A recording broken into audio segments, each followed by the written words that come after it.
Today I thought I'd do a video about making abstract painting,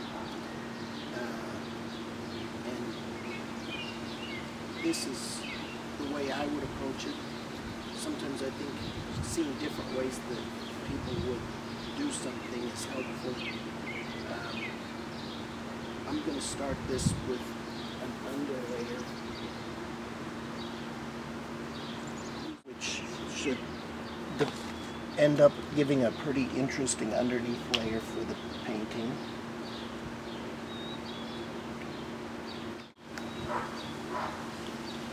I'm working my way into some red colors.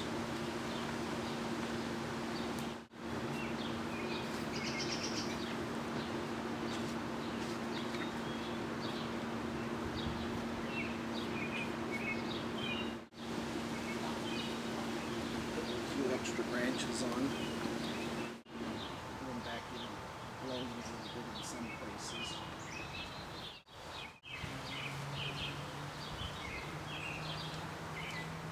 Trying to work this off the edge.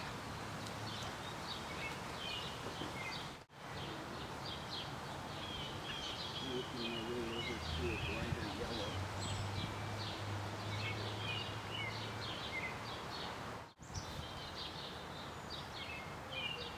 This is much thicker paint than I would normally use because I don't normally do abstract painting.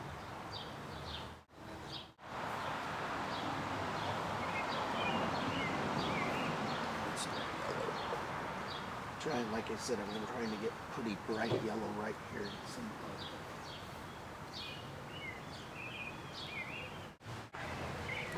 Abstract painting sometimes does things.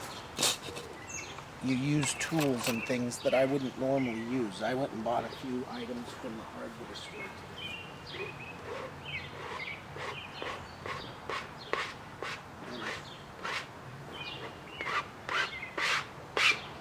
I'm going to use them to kind of blur this color a little bit and drag it together.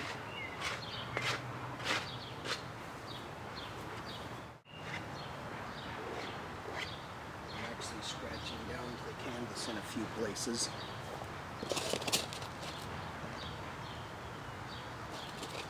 Now I'm going to let that dry for a little bit.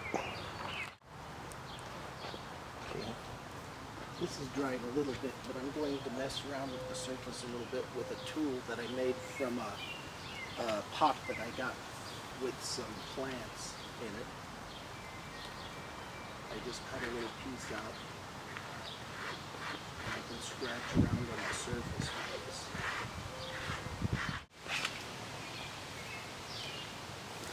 That added texture and some lines. The thing about an abstract painting is it's an opportunity sometimes to do some experiments, and sometimes they work, sometimes they don't. I'm using a piece of packaging that came with some markers that I bought, and I'm going to put a layer over the top of this layer that I have on here.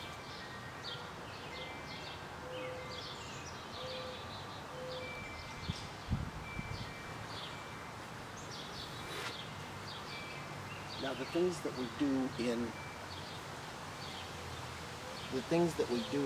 art, the decisions that we make, aren't just arbitrary.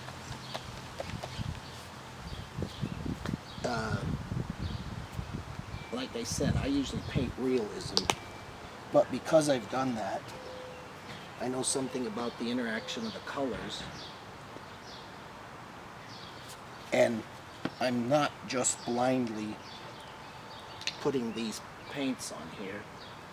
I'm choosing particular colors that I think will show up well.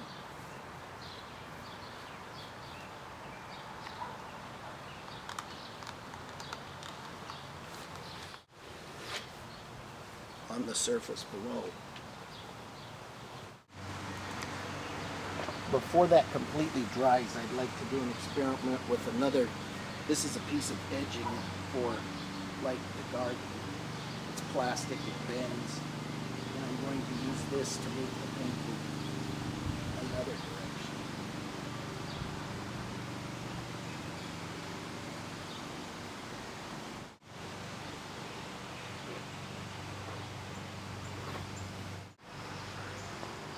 Now I'm going to do something here. I have some white, which I've noticed is old, and it's gotten some very strange properties. So I'm going to do an experiment where I put some of this white on using this squeegee.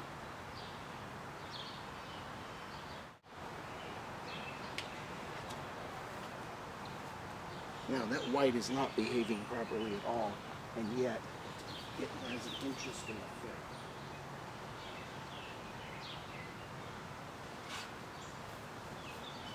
It's kind of grainy, and it seems to have kind of chunked up.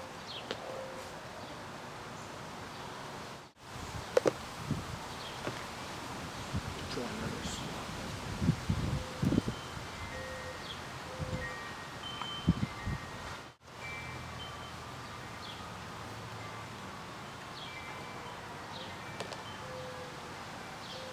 Now might be a good time to rake some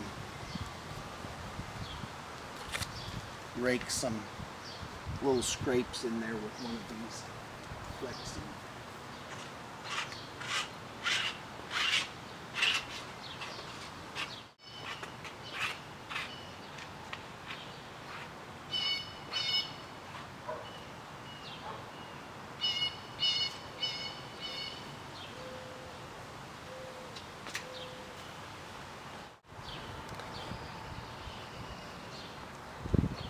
At this point, I feel like doing something, putting a strange accent on there, using some color.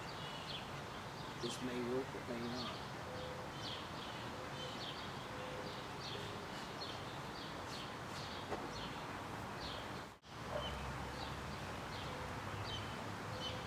I suspect for me, the thing that's hard to figure out when you're doing a painting like this is when to stop.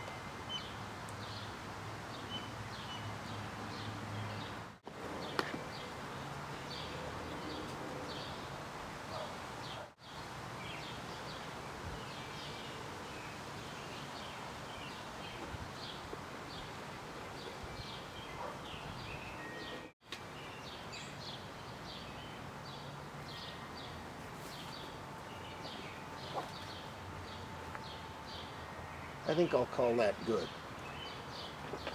Well, there's a lot of things going on. There's texture, there's color interplay, complementary colors, the strange texture that the old white paint produced. You have some directional things where there's layers underneath that are going different directions than layers over the top. Some things that are out of, this is some this way, but some things are going out of that direction underneath.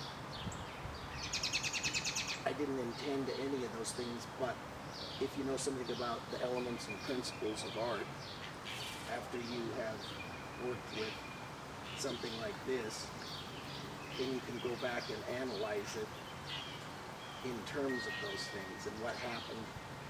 So, whether you like abstract painting or not, it's not the way I usually work.